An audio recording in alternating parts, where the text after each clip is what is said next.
Assalamu alaikum wa rahmatullahi wa barakatuh. Welcome to the Hope webinars, uh, and I welcome you all with the greetings of Islam, which is Assalamu alaikum, which means peace be upon you. We are very delighted today to host one of our many sessions, webinars, how robots select CVs, and this is one of the many which we have been hosting over the last few weeks. We have three main series which we have been running over the last few weeks. One of them being employability and skills development series, the other one being career guidance series, and one of the today's webinar is around the career guidance series, and then the last one being career insight series. So basically, if you're new today and you have missed any of the sessions we've been running in the past, then we've got them recorded. So do not worry. You can go onto one of our social media platforms, be it YouTube or mainly they're recorded on YouTube. But you can follow one of our social media platforms: YouTube, LinkedIn, Instagram, so that you can be aware of the future events coming through.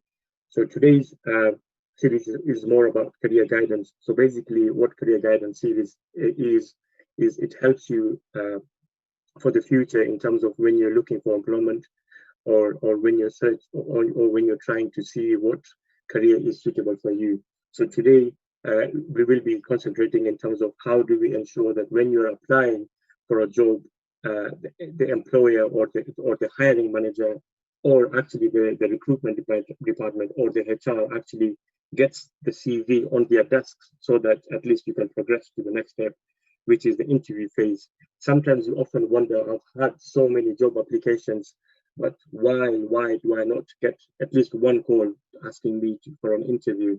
So today, alhamdulillah, we have got this session, and we've got Brother Mohsin Husein, who will talk us through in terms of what actually happens behind the scenes, in terms of the algorithms doing their work, sieving through what the information to look for, and hence be able to get our CVs on the desks. So without further ado, may I call upon Brother Mohsin Husein to talk us through on how we can enhance our CV enhancement process, so that we at least get an interview. And if you think you're not looking for a job at the moment, but that might be something for the future, I highly recommend that we pay attention and listen in. And you might think, okay, this session is being recorded, so I'll have a look at it in the future. One of the reasons why a live session is better is because you can ask questions, and the host and the expert who is delivering the talk can actually answer your questions live whilst we're on air. So our host, I now call upon Brother Mohsin Husein to talk us through. Assalamu alaikum. Jazakallah for the warm introduction. Can you all hear me? Just testing. Yeah. Yes, we can. Thank you. Yeah. Let me just. I won't be a second. Let me just get this started. Right.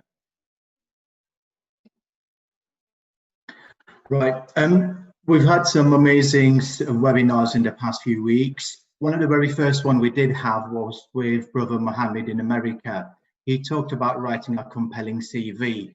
For those who haven't viewed that seminar, it is something worth reading or going back into it. Today's seminar, I'm going to be talking more about what happens with online applications. I'm going to be talking about where the actual CVs go, how the recruiters pick it up, how the online presence has increased, and how they use certain systems known as artificial intelligence and algorithm to track the CV. I'll also give you some examples of CVs that shouldn't really be on, which are exact bad CVs. So I'm going to try and help you maximize your chances of getting your CV through to the hiring manager. Now, first things first, a little bit of an introduction to myself. I'm just going to change my screen over so it makes it easy for me.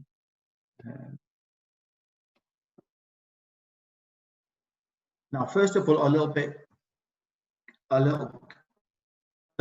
myself. I'm Preston born and bred. I went to the University of Central Lancashire. They've recently changed the logo, so if you don't recognise this one, they've just done it last week. There's a lot of debate. Some love it, some hate it. You can make your own decisions.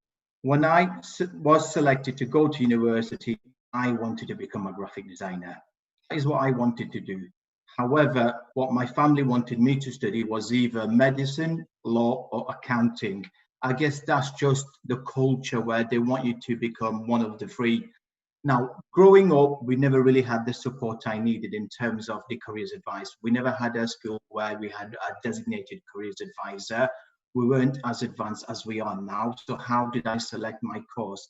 Well, the first one was medicine. And I thought 5 years of studying, another 2 years in hospital, and further few years of studying. I can't be spending that many years studying. So I decided medicine wasn't for me.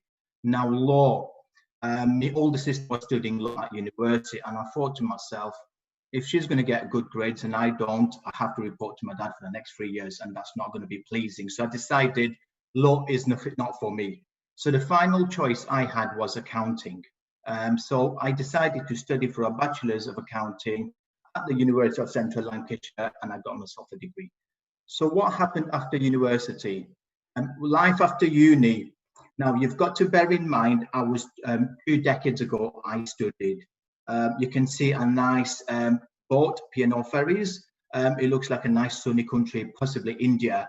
At that time, the norm was many people went on holiday to India and they normally came back +1. I didn't let that happen because I decided to study for my CIMA management accounting exams. I worked as an assistant accountant, and P&O ferries was the very first company I worked for. Eventually, I realized accounting wasn't for me. I decided that I was more of a talker. I wanted to be in a role where I'm communicating a lot more. I wanted to be customer facing, so I became a mortgage advisor. My first role was at Royal Bank of Scotland, and I studied my CMAP exams, which is the designated examinations you have to study to become a qualified advisor. Again, being a regulated role, that's one of the exams I completed. There are 3 papers to study, so I managed to do it within 3 months. I then went on to Lloyds Banking Group because I realized the bank was merging with another bank called TSB. So I decided that this may be a good bank to go to. Can you still hear me? Yes, we can. Yeah, okay, now. So finally, I became head of mortgages, and in terms of duration, it took me 6 years from finishing university, studying accounting, being a mortgage advisor to become head of mortgages. Now, in banking, I was fortunate because I was responsible for a lot of branches. Some of the branches I covered was Bolton, Blackburn, Preston, and Lancaster. Some of the areas you might recognize if you have lived in one of these towns. I met people from all walks of life, and some of the clients who I dealt with were leading sports stars at the time, Premiership winners, rugby winners, ex-United players. So I was very fortunate to be in a position where I could work with a lot of clients.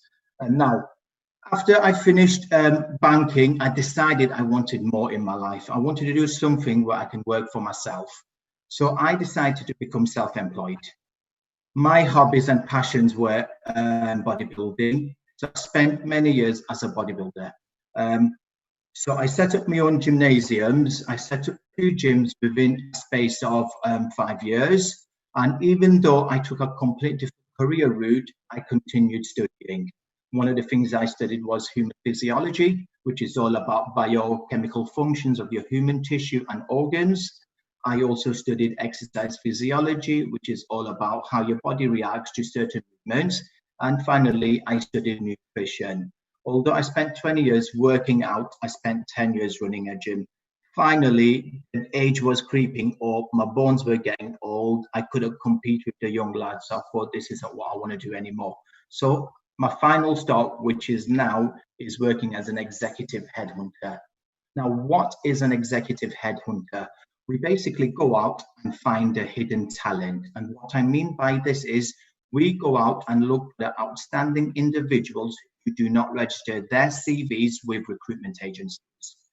We also look for candidates who never apply for job advertisements because they are pretty high up in their industry. They don't need to apply. We also look for people who don't advertise their CV on job sites because they're too busy in their career. They don't want to apply anywhere else. So we unearth the best talent within the industry they specialize in.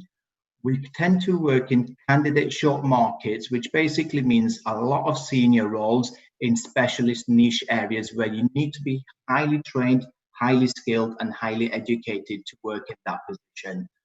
We tend to work on a lot of exclusive projects. These are basically for global partners, the FTSE 100 in the UK, FTSE 250, and America, it will be Fortune 500. We work more with the clients rather than the candidates. So we support the companies and help them recruit rather than help candidates who are going out to look for a role. Now, my role as a headhunter, what do I actually do as a headhunter? I work for a company called Win Consulting. I'm head of the medical, healthcare, and life science sector. So this is what I specialize in. I cover the EMEA markets, which is basically cover continental Europe, Middle East, and Africa. I could be assigned a project anywhere in the world. And most of the projects which I do work on are quite confidential because they might be working on the next high-tech industry within the medical sector.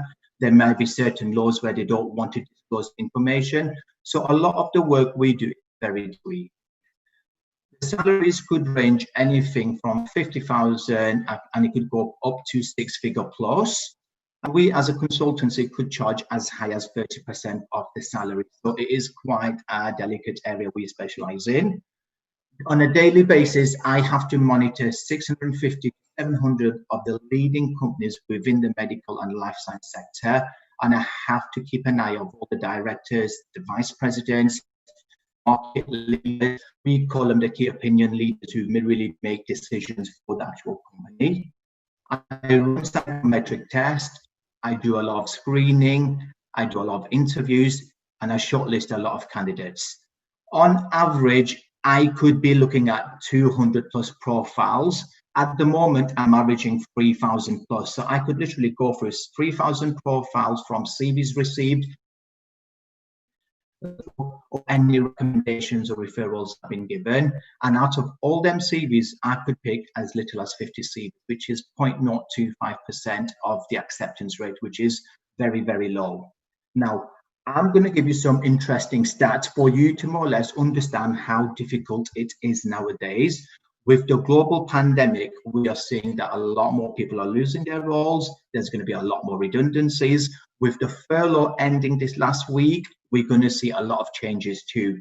Now, 98% of large organizations use what is known as an applicant tracking system as part of their recruitment process. In this webinar, I'll just refer it to as ATS. Now, the applicant tracking system is a computerized program that allows companies to select CVs that they want. As much as 60% of the candidates give up on the application stage. Now, for those of you who are recently been applying, you get asked a lot of questions. Give me an example of why we should hire you in no more than 50 words. Why should we hire you? Tell me something about you. And for those who are applying, they think, do you know what? It can be too difficult, so they give up on it. 80% of the jobs are not posted online. Some of the roles I work on, I don't advertise because of the areas I specialize in. Job seekers spend an average of 11 hours per week looking for a job. And I think we've all heard this before. It's a job finding a job. So it's basically a lot of time-consuming efforts. And something that I mentioned earlier on is we could be applying for so many applications, we don't even hear back from them. So this is what we're going to try and discuss. On average, every role tends to have about 250 plus applications. With the global pandemic, I have seen cases of over 500 to 600 people applying for one role. From all these applications, a company only wants to interview 4 to 6 of the best candidates they pick up. And 75% of applications never get read. So you might be wondering that they've not even replied to me, because if they find the top 4 to 6 candidates, they will not have time to review all the other CVs. Imagine having 1,000 CVs on your desk. Can you physically do your role, go through the CVs or interviews? So they just pick the best, and the rest unfortunately get put to one side. 68% of recruiters spend up to 7 seconds reviewing a CV. This is again something Brother Mohammed mentioned, the first stage of the writing a compelling CV. For myself, if I'm working on any roles which is more than 6 figures, do I give them any more time? Personally, I probably give them 3 seconds more. So I take 10 seconds to read what I want, and I'll decide if I want to speak to them, if I want to discard the CV, or if I want to keep hold of it for potential future roles. Now, it was best to understand the history of recruitment. You need to know the past to understand the present. At this point, I always tell them, those who are fortunate to have elders at their homes, ask them, what was it like when you came into this country? Most of our parents who did come from subcontinents, India, Pakistan, or Bangladesh, ask them, what was it like when you first came into the UK in the 60s or 70s? How did you apply for a role? What was life like that? So you understand how difficult it was. The earliest form of recruitment was in 55 BC. Julius Caesar introduced a referral system. He basically gave 300 sesterces to anyone who recruited a soldier for the Roman army. Today's equivalent is £600. They probably paid more than what I earn now. So you can see the potential of people recruiting somebody to join the army. After the World War, the Industrial Revolution, the main form of recruitment was going into the factories, knocking on their door, asking them, have you got any jobs? And they would probably say, yes, we do. Why don't you come in 2 days' time, or why don't you come in? There were no CVs, there were no checks. It was literally, can you do the job? Are you able-bodied? And then you've got yourself a role. In the 50s up till the 80s, most of the recruitment started getting done on newspaper advertisements. 75% were on the back of the newspaper.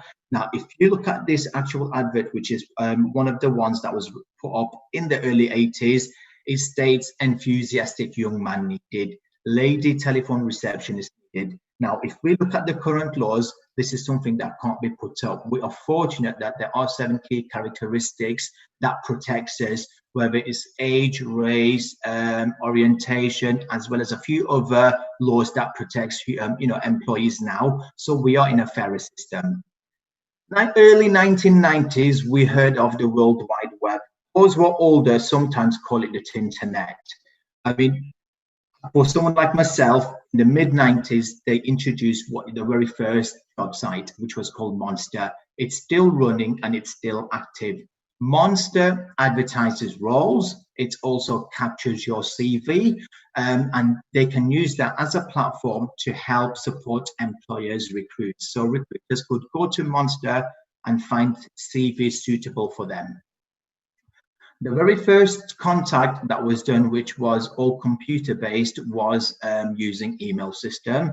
In the late 90s, early 2000, if you received an email, you felt you were really important. I remember receiving my very first email in 2001, and I thought I was a businessman. So we can see how far it's advanced. Early 2000, only 6% of jobs were searched through the internet. By 2002, it went up to 46%. 2003, they started introducing more job boards. Indeed, which is probably one of the most popular ones in the UK. We've got a CV library, which was what recruiters would use. And for them to use it, they had to pay a certain fee every month to retrieve all the CVs people stored in them. We became a lot more tech savvy. The print declined. Newspapers no longer started advertising roles, and everything was done on the internet. Today, in 2020, 97% of the roles or any opportunities are all internet-based. Whether you're applying for a supermarket role or whether you're applying for a senior technical role, everything tends to be done on the internet. We've now got the state-of-the-art social networks. Indeed, we've got Facebook, some use Twitter, some use Instagram. For someone like myself, 80% of my content gets done through LinkedIn. So I will search LinkedIn to find the most suitable candidates for the role. Now, where somebody can recruit, you want to know what actually happens to your CV.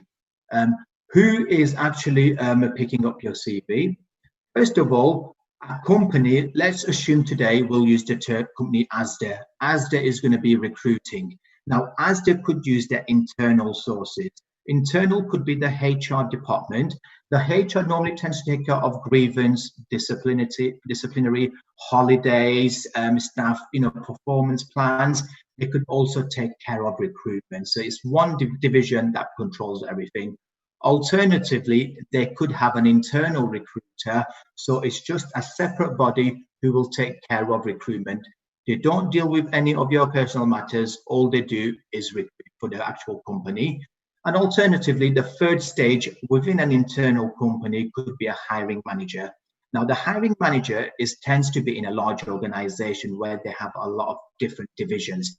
For example, in a supermarket, you have produce department, checkout department, bakery department, and a manager will be responsible. So if you want somebody for that department, they will take care of recruitment because they know exactly what they're looking for. So they don't need HR to support them. They don't need an internal recruiter. They'll pick up the CVs and then they will recruit. Now, if a company decides we are too big, we haven't got time, we've got too many roles, or it's too technical, they can go external. With external, the first thing is they outsource the advertising. So they could use all the social media platforms to recruit. They could use the back of the bus station. They could use local college or local community group where they advertise, you fill the roles in and you apply, and that's how recruitment is done. They could use a recruitment agency. So they could appoint 3-4 different recruiters. They tell them, this is the role we want. Please go and get me the CVs, and they will go to job seekers and help them get the most suitable candidates. Now, certain roles are pretty technical, and they then have to go out to headhunters. So the headhunters will proactively contact you and ask you that they have got a position which they feel you'd be suited for. What's the difference between a recruiter and a headhunter? How do you know which one you should go to or who will be contacting you? Now, recruiters are basically helping job seekers. So if you're looking for a new role, you will send your CV over to a recruiter. You may even contact them, or they may even contact you because they've seen your CV on one of the job boards like Indeed, Monster, Reed, etc. A headhunter is more working with passive candidates. So for example, if you're not looking for a role, but someone's heard about you, they will contact you. Recruiters tend to work with junior or low-level management. Headhunters tend to work with most of the C roles, which is the Chief Technology Officer, Chief Executive, Chief Operating Officers. Americans call it President and Vice President. We call them General Managers. We also recruit for directors. So these are the more technical senior candidates we work with. Recruiters tend to work quite generic, so you don't need to have a particular skill to specialize in that area, whereas a headhunter tends to work with unique niche roles. They need to become experts in their field. They need to understand the markets. They will be talking to high-level decision makers. Recruiters will take on any role and they get paid once they fill the role, whereas headhunters tend to work on retained services, which means the companies will pay them and then they will work for them and help them find a role. And finally, recruiters tend to work for local roles, so roles within your parameters or geographics. Headhunters tend to work more on international roles. Now, what is an applicant tracking system? In a nutshell, an applicant tracking system is a computer program that is designed to help recruiters and company go through all the CVs before they even pass it on to the hiring manager. It is a set of complex programs. So to explain to you how it works, I'm going to digress a bit and going to talk about how the internet works. So it gives you a little understanding about the principles and mechanics of a tracking system. Now, so I'll be talking about what it is, how does it work, and when is it used. Now, first of all, I've used this example of trainers in the lockdown when we were sat at home for 6, 7+ months. Some are still sat at home. You have to go shopping, and you've just been told that these are the trainers Cristiano Ronaldo wears, and if you wear these trainers, you're going to score 3 goals every week. So what do? You go to Google, look for Nike Phantom GT Elite. This could be clothing, this could be white goods, this could be anything. So we all go on Google to start searching for this. And what does it pop up? One set of trainers for £219, the next set at £114. Being an Indian, it's too much. My favorite words on the internet is cheap and discount. So we think, I can't afford to buy these trainers. I'm going to start searching in China. So what does China give you? Blade Runners for £6. It looks nothing like the Nikes you're after. So what do we start doing next? We go on what is known as a filtering system. We set our price, we set our style, we tell them I'm a man, I'm an adult 9 UK adult, not a kid size. I want free delivery, and I'm not going to go to Sports Direct because I don't like Ashley, the owner. I only want to buy from a reputable company. So what have we just done? We've basically used artificial intelligence. The computer has done what humans could have done. We have used simple instructions for the computer to follow. And finally, they've used algorithm, which is what the language of the computer is called, to find us our trainers with the right style, the right color, the right size, and the right delivery. Now, using that principle, the applicant tracking system works exactly like that for CVs. So what have we just talked about? It works on artificial intelligence. Artificial intelligence involves computers doing what the human could have done. And why do we use such a system? Because the technology are getting better, it's getting advanced, it's getting streamlined, and it's helping recruiters do the same role quicker, faster, quicker, and accurately. To use that, they use a program called algorithm, which is basically a very intelligent guy who knows computers, who can read the programs, will use a set of instructions to allow companies to track CVs. They call it algorithms. They tell the computer exactly what they're looking for. We want a CV from this location. It has to be this salary. Must have done this role. They could even pinpoint which university, which grade, or which companies you've worked for. So these are the systems we would use, and the program would decide if this CV is good enough or this CV isn't. So this is how the tracking system actually works. Now, I'm going to simplify it even more to really understand it. So I'm going to use illustrations and I'm going to use examples. First of all, a company is hiring. It receives a lot of CVs. They use a tracking system like a funnel where all the CVs they've checked. Finally, the program decides if they're going to accept the CV, whether they think it's good enough, or finally, if they're going to decline it. Then they pick out the best CVs they want. And finally, it's given to the recruiter or the hiring manager, then they will decide if they want to interview. So now, if we go back 5 years or 10 years, humans are being replaced by computers. Now, how do you know that your CV has gone through a tracking system? Up here are the list of the most popular tracking system a company could use, a recruiter could use. But if you're not into this system or you don't understand it, what's the easiest way of finding out if your CV is being picked up by a robot? The simplest example is if you, for example, apply really late at night on a Sunday, making sure you want to, with the recruiter at 9 o'clock in the morning, you send it off at 2 o'clock in the morning. Within 10 minutes, you get an email from the hiring manager, from the email system to say, thank you very much for your application. We will look into your CV and get back to you. 2 minutes later, you might say, thank you for your CV. Unfortunately, you haven't been successful. You automatically know that your CV hasn't been read and you're not going to be too happy about it. Another way of checking is every time you apply, look closely at the bottom and it will say supported by, and it will have a name of one of these programs. And if it shows that a program or a robot has picked up your CV before it goes on to the hiring manager. If we're talking about working examples, let's assume you have seen a role at Marks and Spencer's. You apply for the role online because it's an online application. The system known as the ATS is now going to be used. This is the first indication of a robot.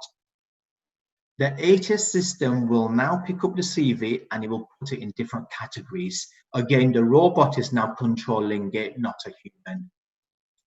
It will scan for keywords.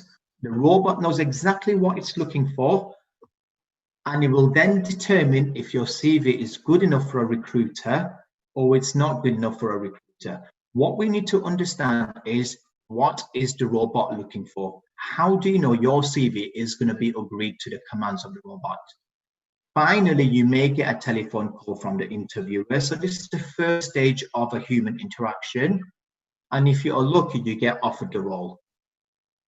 Now, what I'm going to now do is I am now going to look at the scenarios. What if a company doesn't use an applicant tracking system? Let's use this person. We're going to call him Abdul today for argument's sake. I don't know any Abduls, but if you are applying today, I'm not talking about you, it's just an example. Abdul has heard that two brothers have bought Asda. The local lads, there's going to be loads of opportunities. So they send the CV over, and somebody from their company will either agree or like your CV, they might decline your CV, and then they'll interview. The second stage is Asda decides that we've got too many roles, we are expanding, we are growing, we just want to use the applicant tracking system. So let's see how the dynamics of the application has changed. This is Abdul again. He sent his CV over. Instead of Asda picking the CV up, the tracking system now picks the CV up. It either likes it declines before it sends it over to Asda. So that's the second way your CV could go to a company.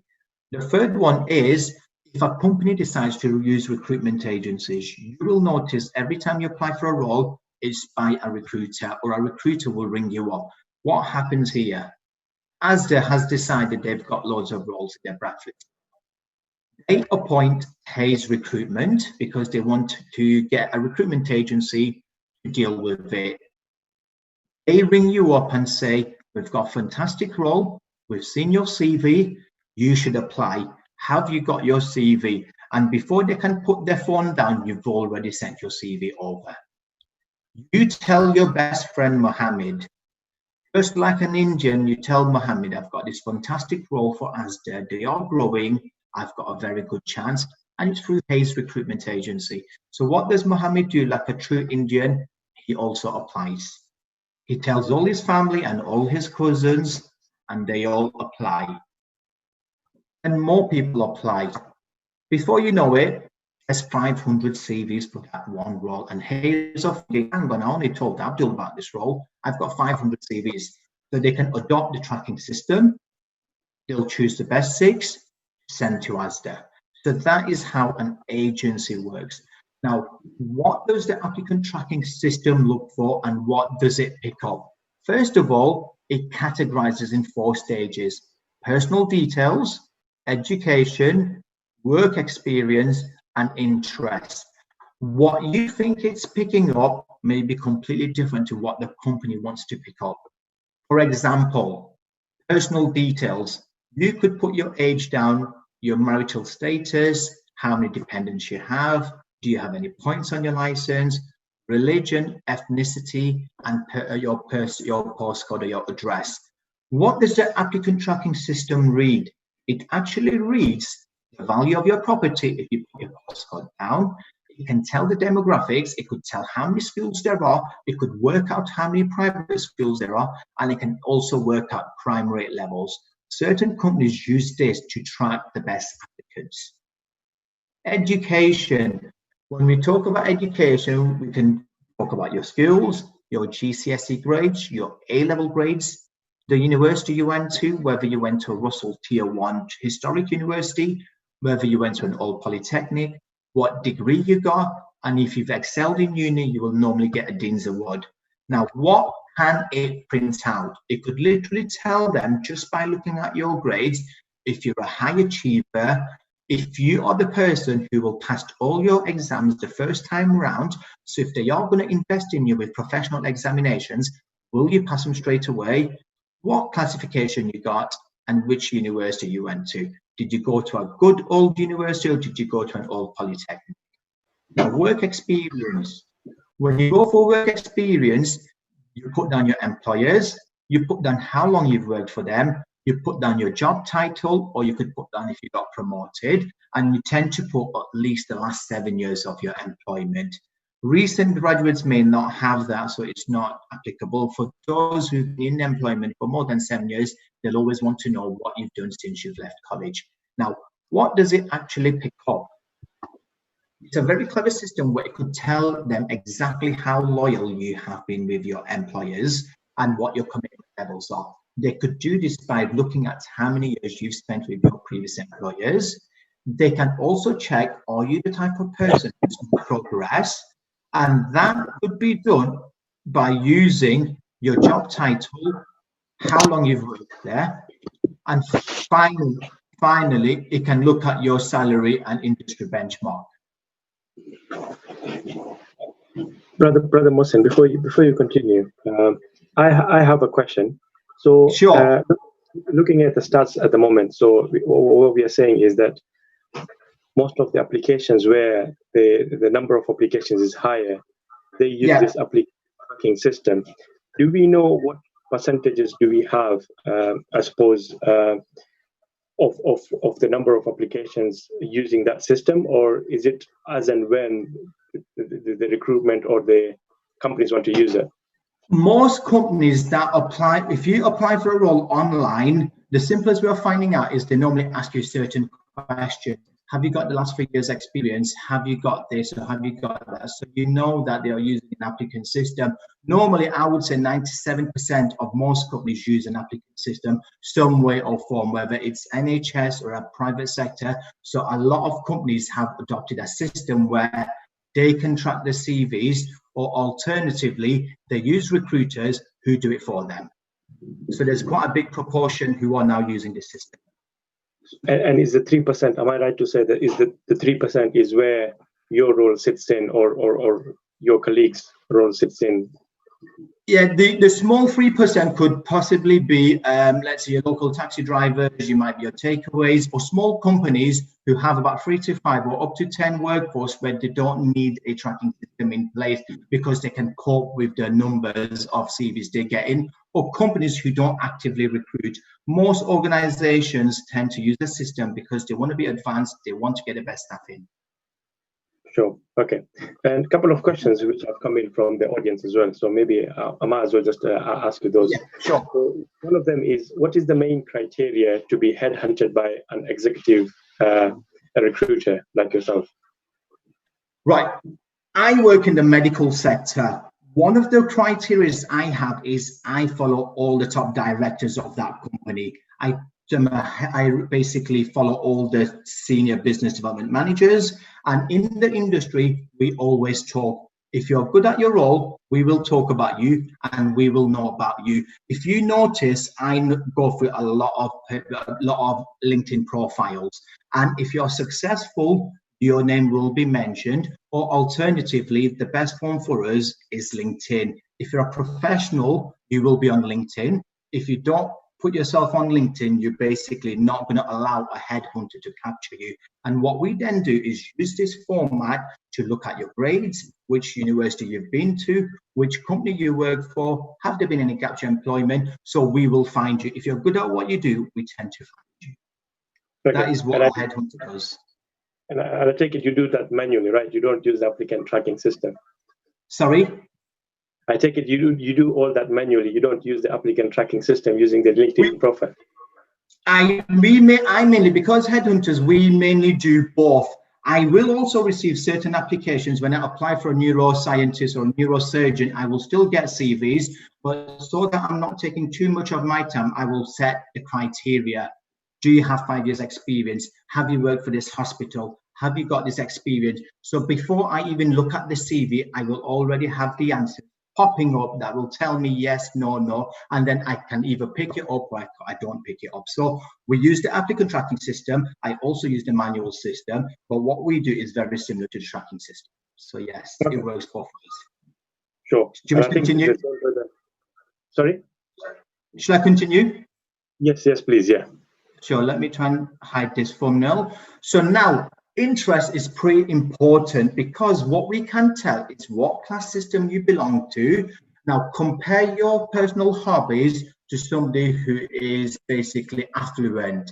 They'll probably take piano lessons, they'll play violin, and they'll basically be horse riding, where we'll be going out for a meal with family or we'll be playing football. Now, one of the things I like to ask a lot is your personal interest. I sometimes digress from your current roles into your personal habits purely because I want to know how I can psychologically profile you. If I'm talking to senior candidates, I get probably 5 minutes to talk to them, and I need to work them up because will they fit cultural wise. And when I'm in culture, it doesn't mean I'm an Indian, will I get on with a Caucasian? It's more to do with the dynamics of the company. Will you get on with the management? Will the manager get on with you? Will you be able to get on with one another? So that is what we look for in a tracking system. Now, finally, with the tracking system, we could analyze your CV. These are just some of the examples what we can analyze. For example, how much of an impact could you make to that company just by what you've put on your CV? We also look at brevity, which is basically, do you waffle too much on your CV or have you used the right words? We look at the style of your CV. We can even tell potentially what your soft skills are. So it then marks it as a percentage. The ones who scored the most points tend to be put up front, and we tend to select them CVs. And if we want to go through, we can potentially go through all the other CVs. So this is what the tracking system is.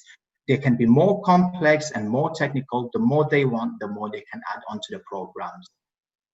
Now, applicant tracking systems. How can we avoid being rejected at the first stage? Because normally I get so many people saying to me, I've applied for 200 applications, nobody's got back to me. I've sent my CV to so many companies and nobody has come back to me or telling me where I'm going wrong. Now, first of all, let's what you need to do is make sure there are certain changes you make on your CV to help the system pick your CV up. I'm not talking about the contents, I'm talking about the style of your CV. Now, first of all, it's always important to talk about certain myths, and especially people from the subcontinent, people who are Asian. The key questions I tend to get asked is, I don't have an English name. They won't select me. I also get, I have a scarf for a beard. Will they see me as a terrorist? Another thing is they don't want any brown faces in the company. These are the certain questions I get asked a lot within the community. Now, there's good and bad in everyone. In the past, we never had such systems. Therefore, we would manually go through every single CV. Nowadays, we use this system so we don't search on your name. We search on your qualifications, we search on the criteria of your experience. So in terms of ignorance, they are going to still exist, but for someone like ourselves who work as executives, we work in niche areas. We don't care what your name is, as long as you can do the job, you've got the prerequisites. And what do we mainly look for? We look at prerequisites. Prerequisites are, have you got the skills in terms of your qualifications? Have you passed all your professional exams? If the answer is yes, you move on to the ability to learn. We look at, have you got the ability to learn? And most graduates ask me, but why do they want first-class degree? I've got a 2-1. I can do this job because I've got 5 years experience. Now, the psychological thinking is, if you've got the ability to learn, if we are going to invest in you, can you progress? Can you take on intense courses? For those who've done accounting, for example, you've got CIMA exams, you've got your ACCA professional exam. These are very difficult exams and they cost a lot of money. So if we were to invest in you, Will you pass it the first time, or will you fail it and will you have to do it twice or 3 times? Because the company wants somebody who passes first time round, which is why they always look at certain qualifications and certain grades. Now, you've got the exam qualifications, you've got the ability to progress. The next thing is the attitude. If you haven't got the right attitude, you will not be selected. And by what you put on your CV, the company can predominantly tell. If you went to an old historic university, you've probably had a tough the standards of education a lot more tougher, a lot more harder. There's a potential that you really will excel in this role. Now, one of the interesting things is a company called McKinsey & Company. If you haven't heard of McKinsey, it's a management consulting firm. They tend to recruit the top 1% globally every year, not nationally, globally. You need to excel at 100% in everything you do. You need to have gone to some of the senior higher universities for you to work for them. A graduate starting salary is approximately 70 grand. Your first promotion will take you to 100 grand. Your second promotion could take you to 150,000 pounds, and you'll probably be touching 23, 24 years old. These guys in McKinsey tend to advise the government and all the senior ministers. In 2015, they did a report on diversity and inclusions. 2018, they did another report on diversity and delivering through diversity. In this report, they went through all the top global companies all over the world. They interviewed directors, they interviewed seniors, and they analyzed the results. And they stated in their report that for any company that has ethnic minority, the profitability goes up by 44%. Now, if the government gives you stats right now, you probably scratch your head thinking, do I believe that? But if McKinsey gives you these stats, you know this is a very credible source. And most companies are using this report as a format to become more diversified. So for those of you who are wondering, will I be successful? If you're good at what you do, you will be. Some of the brothers and sisters who I advise in Preston all over the UK, some of them are from Nur Hall.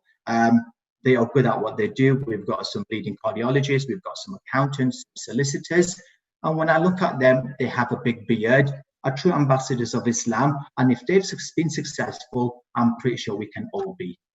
So now, what can we do to avoid the applicant tracking system not picking your CV up? There's certain things we need to do.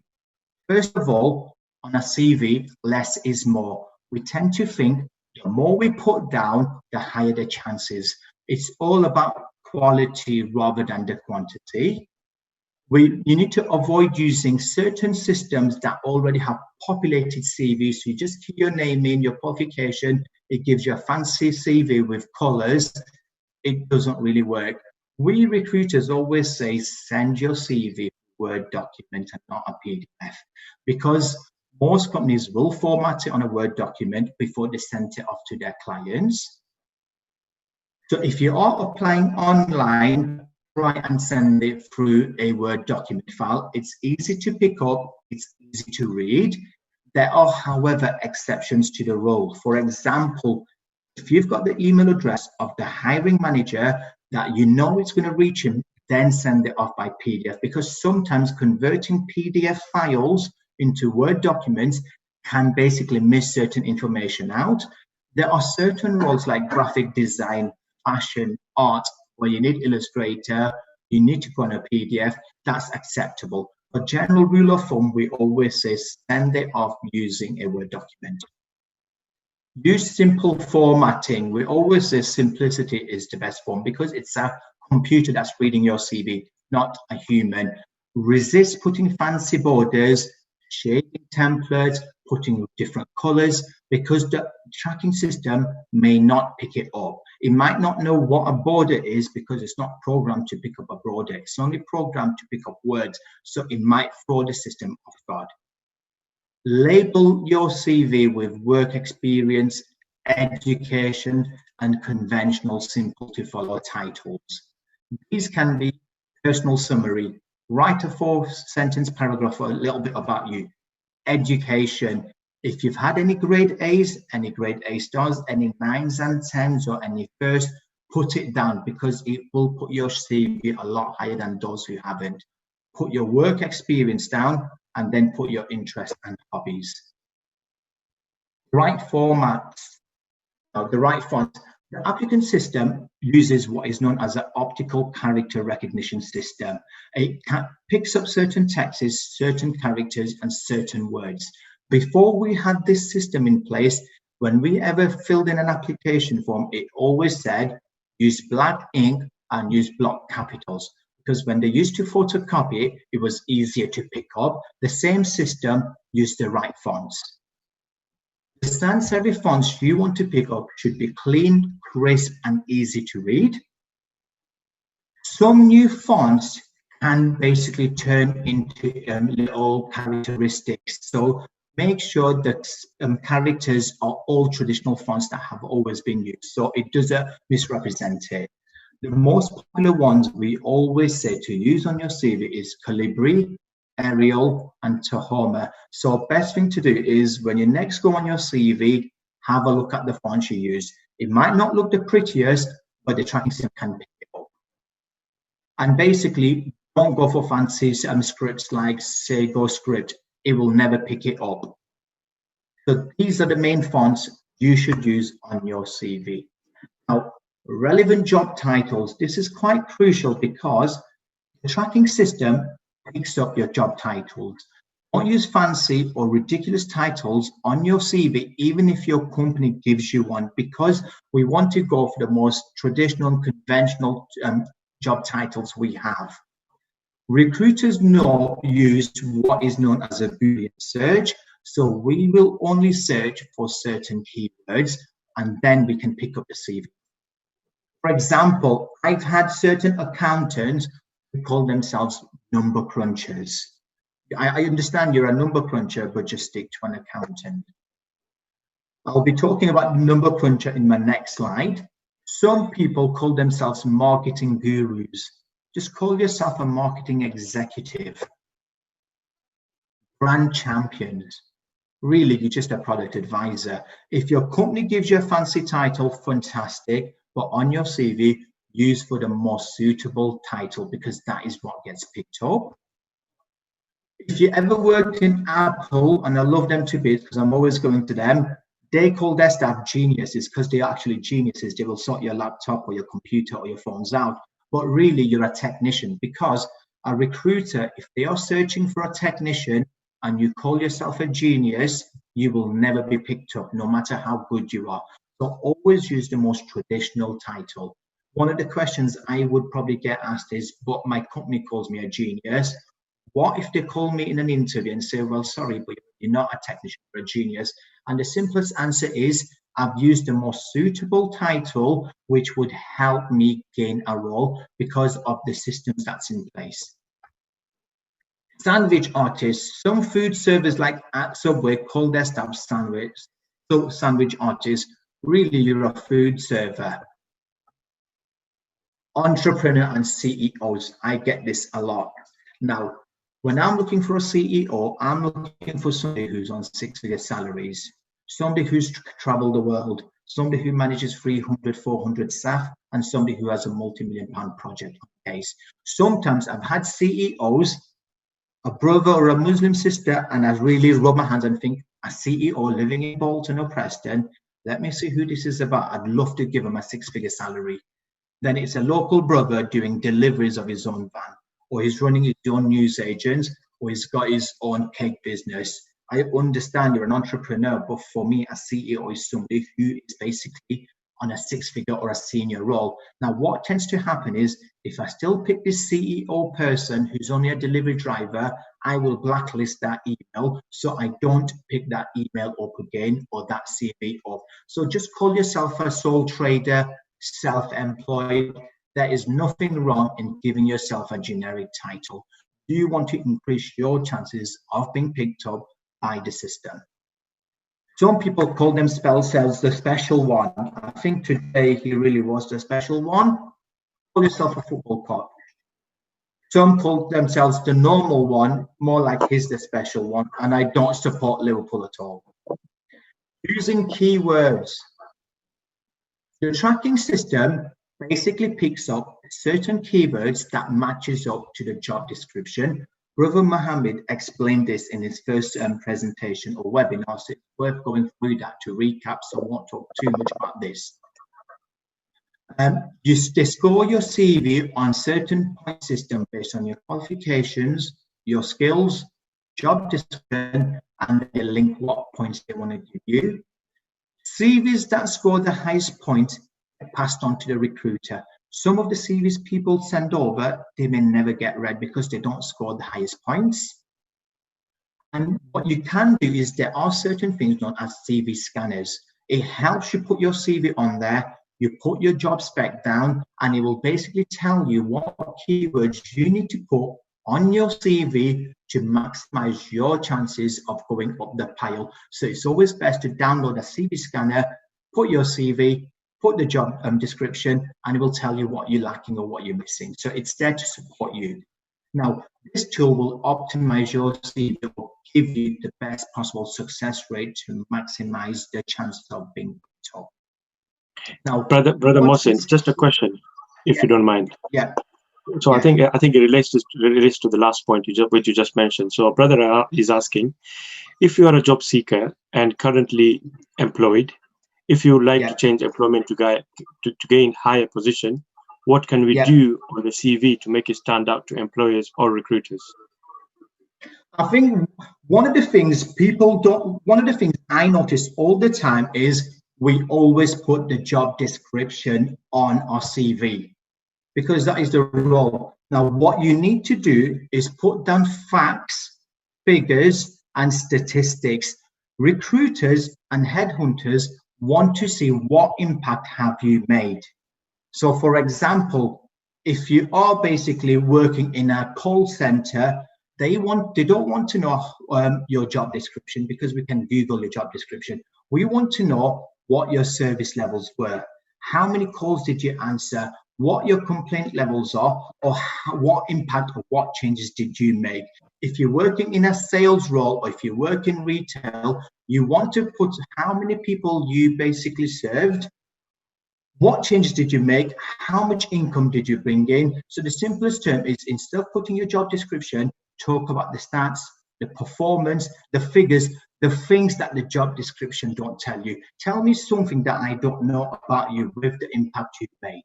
So that's one of the things people lack. We just copy the job description and we think they will pick it up. So what you also want to put is the most important crucial parts where a company might pick up your CV and say, we want to interview him because in 2004, in Q4, he was the best salesperson of the year. Put that down. No one is going to promote you. So I say basically it's humble bragging. Nobody will promote you. You have to promote your best version. And I think Brother Sabri said it in his first seminar. Our university ACAS application form is a reflection of your CV. You've got to promote yourself, why they should do it. So that is one of the things you need to do. Really get a headhunter to look at your CV, to ring you up and say, well, in 2019, just before lockdown, you sold so much quantity of certain stock. Tell me more. I want to know more about you. So that's the type of things you want to put down rather than just your job description. Perfect. Thank you. Thank you very much. No problem. Now, keywords and Boolean. What we use as recruiters, headhunters, or companies are known as Boolean searches. So let's look at an example. For example, a company is recruiting an accountant. They want to pay up to 40 grand, and they basically want this person based in Preston. So what will they look for on your CV? First of all, whenever you apply for a role, especially online or through a job site, it always asks you what's your ideal salary. If you've put anything more than £40,000, it won't score it for you. If you've put 40,000 or less than 40,000, it will give you a point. You might want to earn £50,000, but and you are willing to accept a role for £40,000, but because you've put £50,000, it might not score you. So salary is how it works. The second one is location. Companies could stipulate location for 20 miles. So if you live within that radius, you might get a point. Unfortunately, this is beyond your control, where if you live outside of that mileage, your CV won't be put as a higher rank. The next stage is qualifications. To become an accountant, you need SEMA qualifications, you need your ACCA qualifications, or you need to have done your ACA to be a charter. So if you've been as senior qualified, make sure you put your title down because it will give you 1 point. If you have done ACCA or you're a genius and you've done both, it might give you 2 points. And if you've got all the qualifications, it might give you 3 points. So they mark it according to what qualifications. Make sure your qualifications are put down. And finally, what keywords do they look for an accountant? They could potentially look for a financial accountant, a management accountant. You can have a part qualified. You could have a finance manager, financial controller. So if you've done any of these roles, make sure you put your titles correctly. Because if you call yourself a number cruncher, it will never pick your CV up, which is why it's important to use certain keywords. Now, the little things, we notice this a lot, and there's a lot of people who do this. We tend to put our stuff on headers and footers. One of the reasons is we're trying to put as much information on an A4 sheet, and sometimes we could have 2 lines that end up going on to page 2 or page 3, and we're messing about or fighting with the page. So we tend to put stuff on headers and footers. The tracking system never picks anything up in headers and footers because it's kind of shaded or it doesn't show up. What I suggest is go onto the margins, go onto narrow margins, push it right to the top so you can start writing from the top, rather than using headers and footers, which is a lot of mistake a lot of people make, which never get told about. Using reverse chronological order. Put your most recent job at the top, then the previous roles. What some people do is put the very first role they've done and they work backwards. So it's important to put your most recent job right at the top. The second thing is, if you're a graduate or a college leaver, try and use 1-page CV. If you're a professional, try and do 2. We tend to say don't try and do too much than 2. Saturday morning, I was consulting a doctor. He had 4 pages on CV and he's asking me, I'm not getting into the role I want to get into. Half the information he put down wasn't needed, and managed to cram his CV down to 2 pages, taking rid of stuff, taking rid of space, taking rid of tables, and we managed to get it done in 2 pages. Now, for somebody who's a headhunter or a recruiter, they'll read the 2 pages. It's going to have quality information and will increase your chances, because no one's got time to go for 4 pages, because we will think you can't even do it in 2 pages. Now, one of the things I always guess, and again, in the first webinar, Brother Mohammed mentioned, do we put your photo on your CV? Simple question is, are you a model or are you an actor? The answer is no. So don't put it on. The Europeans tend to put their photos on. It's just a common theme. So if you're applying for any roles in Europe, it's fantastic, fine to put your photo down. If you're applying for roles in the UK, take your photos off. And what could also happen is they could discriminate just by looking at your photo, because sometimes we say, if you get on with that person or your face doesn't fit, don't give them ammunition to have a look at you until they've met you. So take photos and all this fancy stuff. It's not meant for you. Don't put your national insurance number, your passport, your driving license. I get people putting all this personal information. All this information isn't needed at the moment, because if they are happy to talk to you, they will ask you at the very last stage. And again, all this is confidential, sensitive information. Gaps in employment, fill them up. This is quite common. There may have been a time where you couldn't work for a month or a couple of months for whatever reason. For example, if you want to go and do Hajj pilgrimage, your boss is only going to give you 10 days. You need a month. And I know so many graduates and so many candidates who say, Mosh, I quit my job. I went for Hajj for 1 month. I came back. I started working. You may have broke your leg playing football, so you couldn't work for 2 months, or you were relocating, or you may have had a household breakdown where you did time off to care for the family, to care for the ill, and you've got gaps in employment. Always put the dates down, but in brackets, you can put various sabbatical leave. You could put whatever reason it was, injury, recovery, but don't leave any gaps, because if a computer picks it up, it'll read your CV and say, hang on, a few months you've not worked, it might put it back a pile. And again, if someone's picked up your CV, like a recruiter, hiring manager, they'll go for your CV and say, you've got 2 months gap, and they always assume you've probably been to prison. You may not have, but that's how they think in their head, because we want to get the best out of your CV. So always keep that in, and hopefully you can explain it towards the interview. Most people, some people I know have lost their roles in March because of COVID, global pandemic. There is nothing wrong in putting your time off and saying redundancy, global pandemic. They will respect you for it. And again, the simplest way to get through this tracking system is try and reach the hiring manager directly. There are certain roles that's advertised online. It's advertised for a certain company. There's no harm in you ringing them up and asking them who is recruiting, what's the hiring manager's name, have you got their email? And if you have got their email, send the CV directly, because they have received it. You don't have to do it online. And if they're happy to interview and they need an online application, they will always ask you to fill it in after the interview. Now, there's certain things you should never do on CVs. You shouldn't have charts, tables, photos, graphs, pie charts, because the tracking system will not pick it up. Now, I've used this example of a CV I've seen. First of all, he's put photos, he's put graphs. The system doesn't read it. It's not processed to read graphs. It only reads words and text. They've got tables.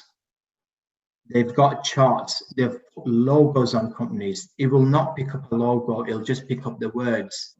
It's got pie charts, and it's basically used QR codes. The most important thing is let your experience and qualifications shine at the to land the interview. So write everything down. Now, finally, how can I help?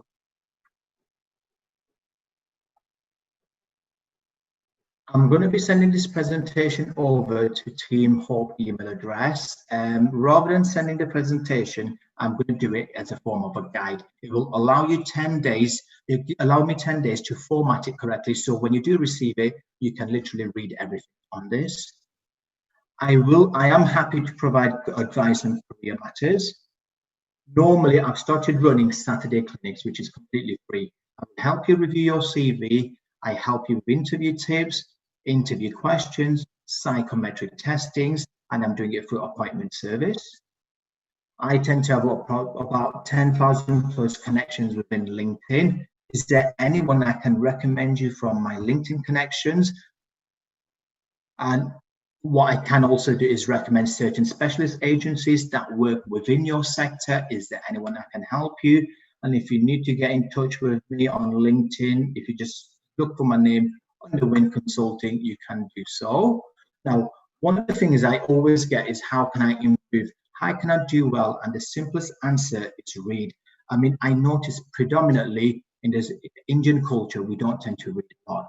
I mean, if you look at my brother-in-law, for example, he's got a library full of books. I thought I read a lot until I met him. So the simplest form, going back on a religious perspective and ending on a religious perspective, is the first words in the Quran were Ikra Bismi. Ikra, read. The answer is read in the name of your Rabb, who's created man from a clot of blood. Read, for your Lord is the most Akram, who's basically beneficial.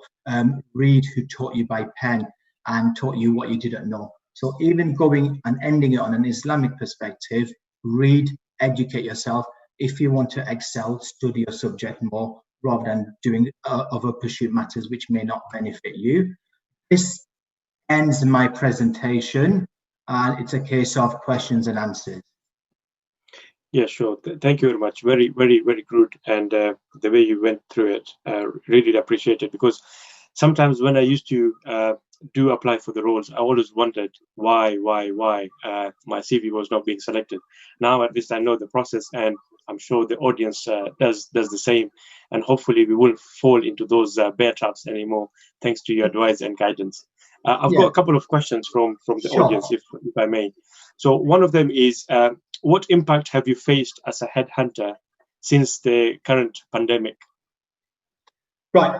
What impact? I think this is probably the worst in terms of unemployment we've faced. I mean, there's been a few major incidents in the past. For example, 2001, who's old enough to remember, we had the dot-com bubble burst. That industry suffered a lot in the banking and tech. 2007, we had the banking industry and people related to finance that have got affected. This global pandemic has been in quite a big scale. We are seeing a lot of job losses. Now, the problem we've got now is most companies have got an excuse to get rid of staff that have always wanted to do so. We are protected by certain rules and certain laws. So companies are restructuring, and it's all across the board. And I've not just seen the juniors who are losing roles, I've seen a lot of senior directors who are getting the chop. Because in the past, what does a director do? He gets rid of the low-end staff. They get rid of 10, 15 staff, and they sit on a big fat cat salary, as we call it. But now, it's all across the board. The same now, in terms of applying for roles, we're getting a lot more CVs. What I would normally get 200 CVs, it's now becoming 600. The lower end roles where you don't need too many qualifications, we have got in excess of 1,000 CVs. So it has been very, very difficult in terms of the global pandemic. However, what I always say is there's nothing harm in applying. Go into LinkedIn if you've not used it and approach companies. There's nothing wrong in approaching a director of a certain company and asking them, do you have any roles? And most likely they will respond to you. Sure, thank you. Just on the follow. Ashfaq, if you don't mind, can I? Yeah, sure, of course. Yeah. Just to carry on from what Brother Mohsin mentioned, one of the reasons to start this Hope initiative was looking at current scenario. It's globally, but especially in UK, that there'll be redundancies, there'll be people losing job. So Sunni Dawat Islami is an organization which is working with the community here in UK as well as abroad, but especially in UK. We decided to start this initiative so that people, they can benefit from skills, what our brothers have. And one of them is Mohsin Patel, alhamdulillah, who joined and has given good insight. Like if we want to have that competitive edge and if you want your CVs to be selected, then these are things you need to look at. But what I want, it's not everyone who has joined in this session today. If you know that if this session is going to help anyone who has joined us today, forward this information to anyone who can benefit from this, because we are in time where people, they need help, especially those who are unemployed or who are losing their jobs because of current situation. Over to you, Ashfaq. Now you can ask next question. Thank you very much. Thank you. So the next question is if I'm currently unemployed and looking for an executive position in accounts, should I take a lesser role, taking into consideration the current market situation? No, I mean, I always say you need to get your break in the industry. So if you've currently lost your role, I would say it may not be where you were before, but get an accounting role, even if it's not the senior or the grading you did, because I always say, if you're good at what you do, you will get noticed. Most companies are now, I would say, meritocracy, where they will keep the best staff, they will promote the best staff. And an example of our consultancy firm, I mean, we had job losses too as a consultancy, as an executive firm, and the staff we got rid of were the staff who never performed or they never excelled. The ones, for example, some have come pretty late into the company, but they were still keeping their roles because they were good at what they do. So what I always say is it's better to be in a role than not be in a role. It may not be the role that you want to go for, but at least you're working. And I think a lot of people will say when you're already in a position, it's easier to get another role. When you're unemployed, it's even harder to get a role because they'll say, so why are you unemployed? And you may have a genuine reason, but they'll also make questions. So what have you done with your time?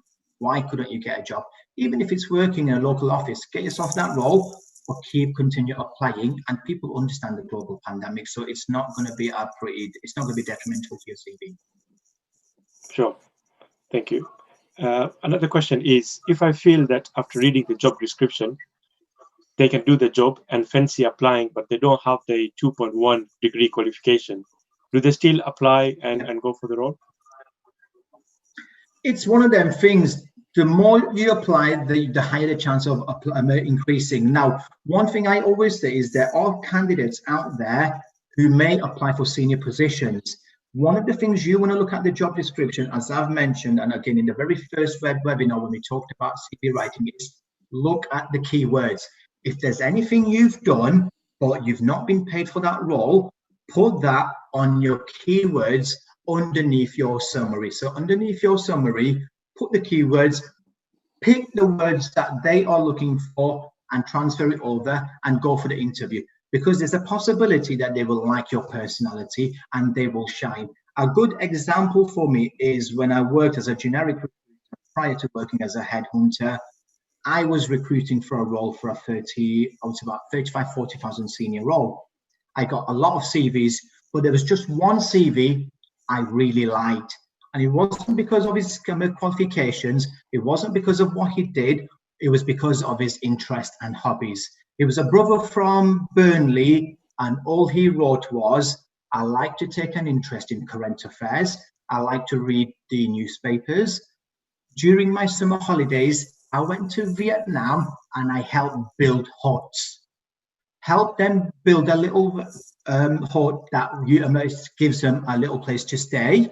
I also like to watch the Pound Show on Bravo TV. We all know Bravo TV is something most youngsters don't tend to watch. And I like to watch the Pound Show and see how they make money. Now, for me, psychologically, he was an interesting guy because he's gone out of his way to help people. So he's got a lot of empathy. He's got a lot of compassion. He's a lot of caring guy. He likes to read newspapers, so his current affairs are okay. And he also said, I like to watch the Pound Show. He never said, I love watching multi-millionaire shows on how properties in, I don't know, America is going to make me a millionaire. He was realistic in his approach. So I ran him up, pleasant enough. And I said, do you know what? I'm actually going to put you forward for the role.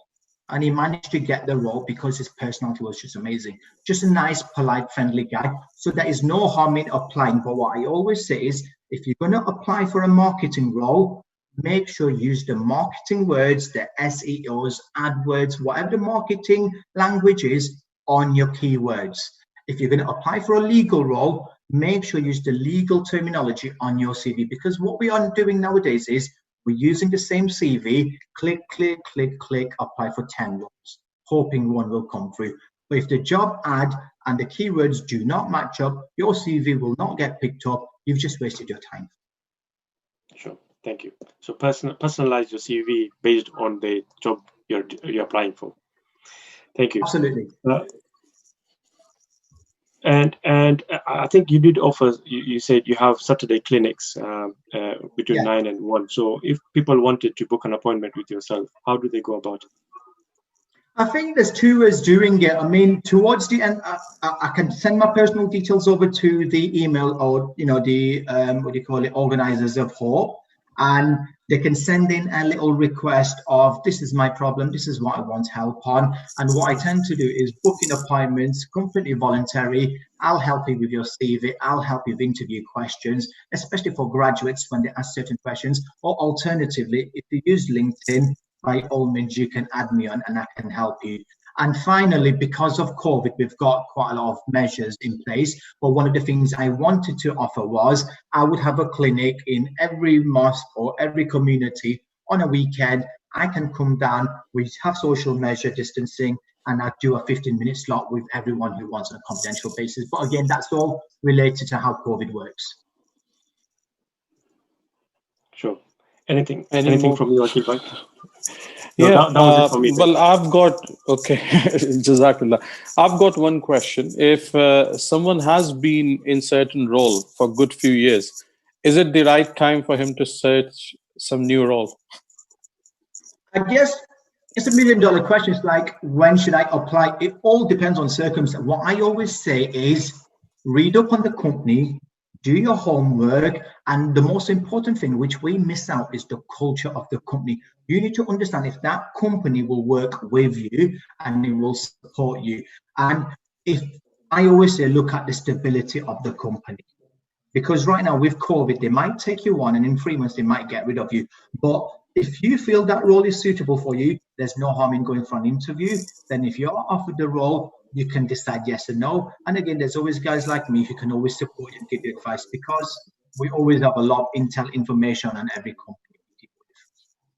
Subhanallah. Jazakallah, Mohsin Bhai, Alhamdulillah for your time. And Alhamdulillah, it's not just today, mashallah, since we started this initiative, Brother Mohsin has been in touch, Alhamdulillah, with whatever help he can. And this is one of the first things where he has delivered first webinar. And inshallah, there are more to come, inshallah, Razim, in coming weeks and in coming months.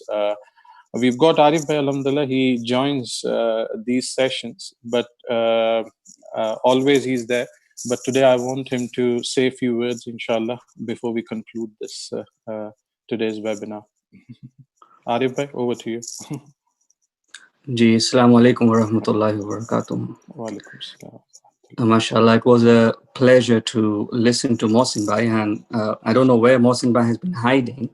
We've been coming to Preston for so many years, but I don't think I've ever met him, mashallah. But alhamdulillah, Mohsin Bhai gave a great insight into recruitment and into headhunting.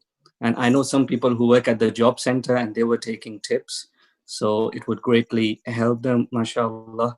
And as Janab Akil Bhai mentioned, that this is a crucial time, especially for our community with the pandemic, where a lot of people have lost their jobs, and this would maybe lay the foundation and be the first step into maybe changing the career, or taking a different path or taking a different role. So mashallah, it was a real eye-opener. May Allah subhanahu wa ta'ala give Mohsin Bhai and all our team barakah, and may Allah subhanahu wa ta'ala help our ummah and protect all of them, inshallah, from the pandemic. And also may Allah subhanahu wa ta'ala give us right means of livelihood, alhamdulillah, halal means of livelihood, and lots of barakah in that too, inshallah, tabarak wa ta'ala. Subhanallah. Jazakallah, Arif Bhai. Inshallah, next week we've got another webinar, and that is going to be more of a talk show. And it is on the topic of education, hope of a nation. And the guest speaker in that talk show is going to be Barrister Moeen Azmi, who is the son of Hazrat Allama Kamruzzama Khan Azmi Sahab. So I'll request all brothers who are listening to me join in this talk show. There'll be some important questions which we are going to put to Barrister Moeen Azmi in regards to acquiring an importance of education in times we are living in. And likewise, there's another webinar, inshallah, that you will see advertisement for that as well, which is going to be on communication. And there's another one which is got to do with the graduate scheme for Big Four accountancy firm. So I will request all who are listening to me, or if you know anyone who can benefit from these webinars, follow our social media pages. Either it is on Facebook, either it is on Instagram or LinkedIn, so that you can keep yourself up to date with the upcoming webinars. May Allah subhanahu wa ta'ala accept our effort. Subhanakallahumma wa bihamdika ashhadu an la ilaha illa anta astaghfiruka wa atubu ilayk. Subhanakallahumma wa bihamdika ashhadu an la ilaha illa anta astaghfiruka wa atubu ilayk. Subhanakallahumma wa bihamdika ashhadu an la ilaha illa anta astaghfiruka wa atubu ilayk. Once again, jazakallah, and thank you to everyone, alhamdulillah, who's joined us today. Inshallah, we'll see you again next week, again on Sunday at 7 o'clock in this talk show, which is on the topic of education, hope of a nation. Assalamu alaikum wa rahmatullahi ta'ala wa barakatuhu.